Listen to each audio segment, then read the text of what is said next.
शिक्षण सेवक योजनेत सुधारणा दिनांक 18 फेब्रुवारी 2026 चा शासन निर्णय. सविस्तर विश्लेषण. शासन निर्णयाची पार्श्वभूमी. सन 2000 पासून राज्यातील स्थानिक स्वराज्य संस्था व 100% अनुदानित खासगी शाळांमध्ये शिक्षण सेवक योजना लागू आहे. उमेदवारास थेट कायम शिक्षक पद न देता 3 वर्ष मानधन तत्वावर नियुक्ती.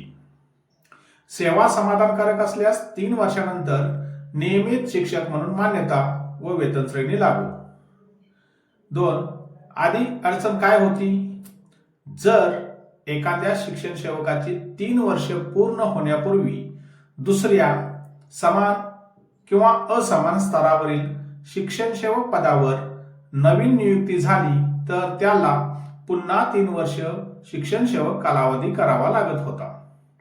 पूर्वी केलेली सेवा ग्राह्य धरली जात नव्हती. गुणवत्तेच्या आधारे उच्च स्तरावर गेलेल्या उमेदवारांवर अन्यायकारक परिणाम होत होता. नव्या शासन निर्णयातील मुख्य बदल. उर्वरित कालावधीची मोजणी. नवीन नियुक्ती झाल्यास पूर्वीचा कालावधी ग्राह्य धरला जाईल. फक्त उर्वरित कालावधी पूर्ण करावा लागेल. पुन्हा 3 वर्ष नव्याने शिक्षण सेवक करावे लागणार नाही. लागू होण्याची अट. निर्णयाच्या दिनांकास म्हणजेच 18 फेब्रुवारी 2026 ज्यांचा शिक्षण सेवक कालावधी चालू आहे त्यांनाच या शासन निर्णयाचा लाभ होईल. ज्यांची 3 वर्षे आधीच पूर्ण होऊन नियमित नियुक्ती झाली आहे त्यांना या शासन निर्णयाचा लाभ होणार नाही. 3 वर्ष सेवा किंवा अधिक सेवा पूर्ण असल्यास पूर्वीची अधिक सध्याची सेवा मिळून 3 वर्ष किंवा अधिक होत असल्यास त्या दिवशीच शिक्षण सेवक कालावधी संपुष्टात येईल व नियमित वेतन श्रेणी लागू होईल. इतर विरोधी तरतुदी निष्प्रभ. या निर्णयाला बाधा आणणाऱ्या इतर तरतुदी त्या मर्यादेपर्यंत निष्प्रभ मानल्या जातील. बाकीच्या तरतुदी यथास्थित लागू राहतील. म्हणजेच पूर्वीचा शिक्षण सेवक GR अजूनही लागूच आहे. फक्त 3 वर्षाच्या बाबतीतचा हा निर्णय लागू होईल. धोरणात्मक विश्लेषण. न्यायतेचा दृष्टिकोन. हा निर्णय गुणवत्तेच्या आधारे प्रगती करणाऱ्या शिक्षण सेवकांना न्याय देतो. एकदा केलेली सेवा पुन्हा शून्य ही अन्यायकारक स्थिती दूर झाली. 2. प्रेरणा आणि करिअर प्रगती.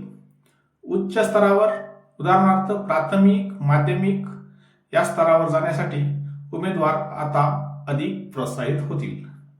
प्रगती करताना सेवा गमावण्याची भीती राहणार नाही. 3. प्रशासनिक परिणाम. वेतन श्रेणी लवकर लागू होऊ शकते. आर्थिक परिणाम. सेवा नोंदी अचूक ठेवण्याची गरज वाढेल. पूर्व सेवा पडताळणी. मर्यादा. निर्णय फक्त कार्यरत शिक्षण सेवकापुरता मर्यादित आहे. आधीच नियमित झालेले शिक्षक वगळले आहेत. काहींना असमानता वाटू शकते. संभाव्य परिणाम. भरती व धोरणाच्या दृष्टीने शिक्षक भरती प्रक्रियेत गतिशीलता वाढेल. शिक्षण सेवकांमध्ये स्थैर्य व समाधान वाढण्याची शक्यता आहे. न्यायालयीन वाद कमी होऊ शकतात. सारांश.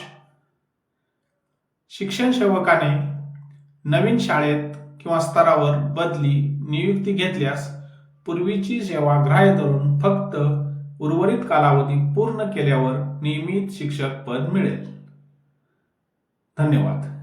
यासारख्या नवनवीन माहितीपूर्ण व्हिडिओसाठी माझ्या चॅनेलला लाईक, शेअर आणि नवीन असाल तर सबस्क्राईब करायला विसरू नका.